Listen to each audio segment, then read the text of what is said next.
Another fantastic round today, a 68. You opened up with 2 birdies, which gave you 8 in a row. Trailing back to yesterday, had you blacked out again? Seemed to be in the groove. Yeah, I mean, hit it pretty close on 1, and then 2, I just reached it in 2, so 2 putted for birdie. But Lizette was rolling in some nice ones today, and I told myself I got to hit it close to even keep up with her. What is the mindset when you're playing with someone like that who opens up so strong, and you know you've got to keep up? That's just all there is to it. Just stay calm, honestly. There's so much golf left. There's still 18 more holes, and it's a lot of water in play here, and there's a lot of really difficult tee shots, I would say, on this golf course that, if you just miss it by a little, you're in the water. So a lot of golf, and I just tell myself to stay patient out there. What are some of those tee shots that you think are tough, and how hard is it not to go for it in this situation? Today, number 6, for sure. The pin was all the way on the left, and I just hit a 50-degree towards the middle of the green and left myself probably like a 30, 40-footer. And then a couple of the par 3s, like 17, and then also 15, which I had a heart attack on today.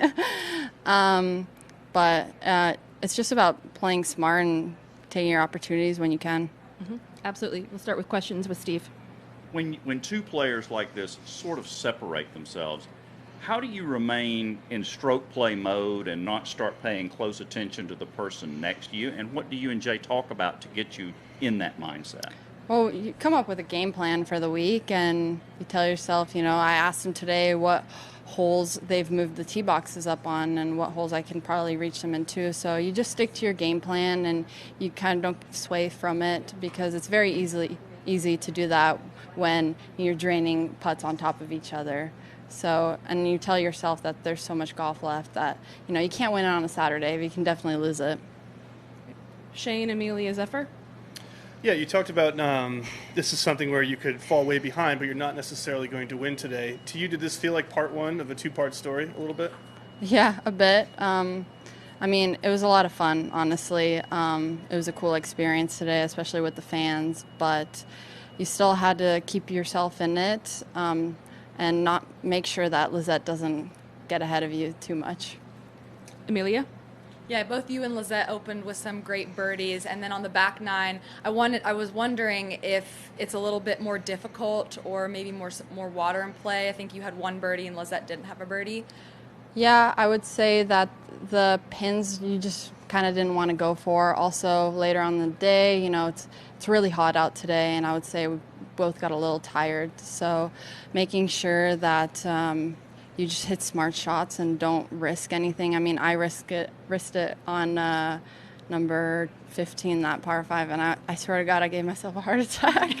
I did tell Jay that when he first started working for me that he'll have a heart attack around, so. Keeping up with that.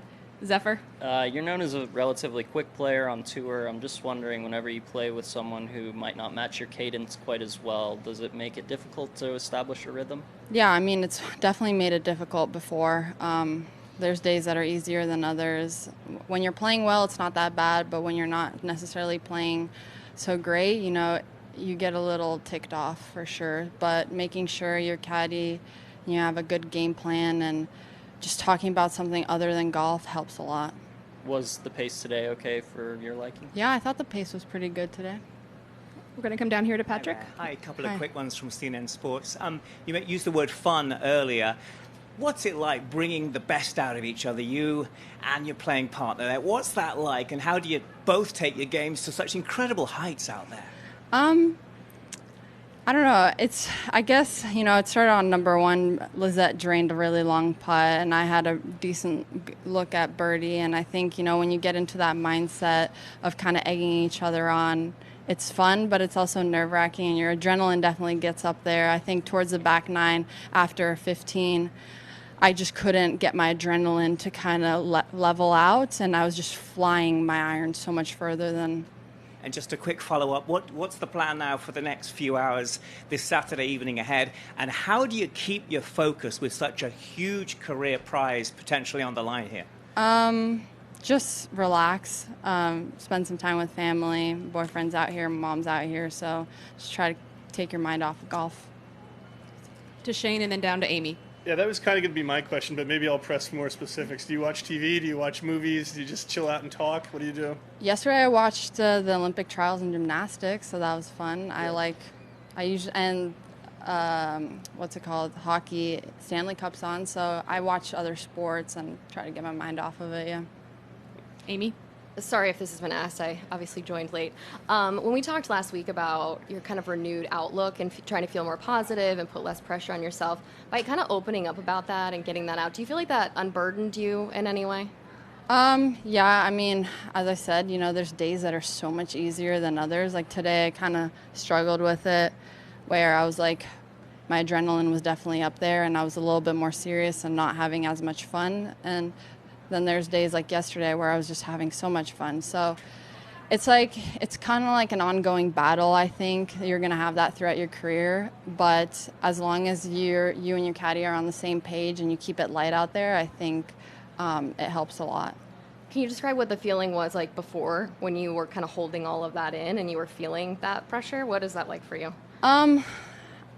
I've always kept everything in. Like, I've never really shown too much emotion on the golf course. I like to keep it steady and not have it roller coaster. I mean, inside I'm a pretty big roller coaster. But I think it feels good to kind of let it out and to, you never realize it until someone says it, in a sense. And I realized it when Bubba and Matt Wolff said it at the U.S. Open. And it makes you think that you're like, why isn't everyone taking this approach? Like, why are you bringing your work home after, Like, if you've had a bad day, you just feel like you just don't laugh throughout the entire day, It's like, you leave your work here, you go home, have a good day, and come back with a better attitude. Cool. One last question. You said you had a perfect number on 18. What was that number? Perfect number on 18. Oh, yeah. I had like 224 to the front. I was thinking about going with a 7-wood, but if I just pushed it right, the carry is a little longer, so didn't really want to risk that. Awesome. Last question, Karen. Yeah, golf seems like the one sport where we look at each round as its own little story. Like, no one is talking about who's leading after the first period of a hockey game or the first quarter of a football game. Mm-hmm. Do you try to look at it the way it's just 1/4 of the way, each one is 1/4 of the hole? Or yeah, I mean, you still have 18 more holes, a lot of golf left out here, so anything can happen. Someone from behind can come and shoot a really low score. Like, you just never know with golf, and that's the beauty of it. Awesome. Thanks, Nelly. Thank Get some you. rest.